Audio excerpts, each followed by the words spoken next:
महाभारत के युद्ध के बाद भगवान श्री कृष्ण और अर्जुन द्वारका लौट रहे थे, पर इस बार रथ को भगवान ने नहीं, अर्जुन ने स्वयं चलाया। द्वारका पहुंचते पहुंचते अर्जुन अत्यंत थक चुके थे। अर्जुन अतिथि गृह में चले गए और गहरी निद्रा में लीन हो गए। शाम का समय हुआ, रसोई में सुगंधित व्यंजन परोसे जा चुके थे। रुक्मिणी जी ने प्रेम पूर्वक भगवान को भोजन परोसना प्रारंभ किया और कहा, प्रभु भोजन आरंभ कीजिए। भगवान श्री कृष्ण बोले, रुक्मिणी, हमारे घर में अतिथि आए हुए हैं, हम अतिथि के बिना अन्न का एक कौर भी ग्रहण नहीं कर सकते। रुक्मिणी जी बोली, आप आरंभ कीजिए प्रभु, मैं अर्जुन को बुला लाती हूं।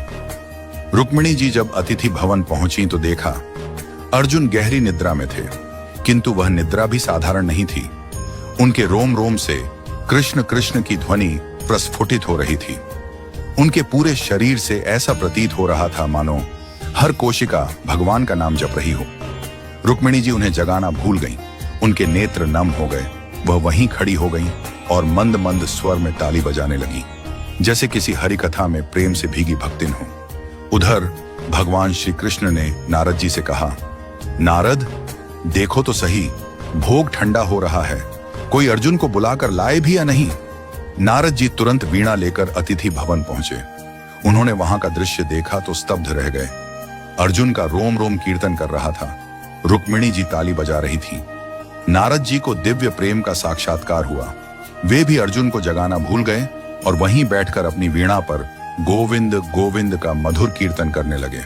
अब उधर सत्यभामा जी ने प्रभु से कहा, प्रभु भोग ठंडा हो रहा है, आप तो भोजन प्रारंभ करिए। भगवान बोले, हम अतिथि के बिना अन्न ग्रहण नहीं करते, अब तुम ही जाकर देखो क्या हो रहा है। सत्यभामा जी वहां पहुंची और वहां का दृश्य देखकर मोहित हो गईं। एक ओर अर्जुन का निष्कलंक भक्ति रस, दूसरी ओर रुक्मिणी जी की तालियां, तीसरी ओर नारद की वीणा, तो सत्यभामा जी भी नृत्य करने लगी।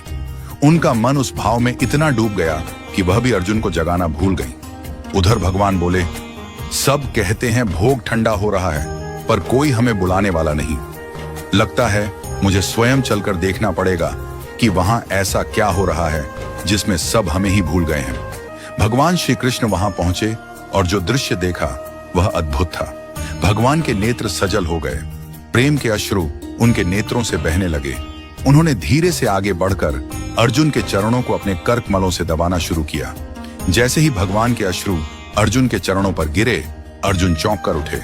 वो बोले, प्रभु यह आप क्या कर रहे हैं? आप मेरे चरण दबा रहे हैं। भगवान ने मुस्कुराकर कहा, अर्जुन तुमने मुझे अपने रोम रोम में बसा लिया है।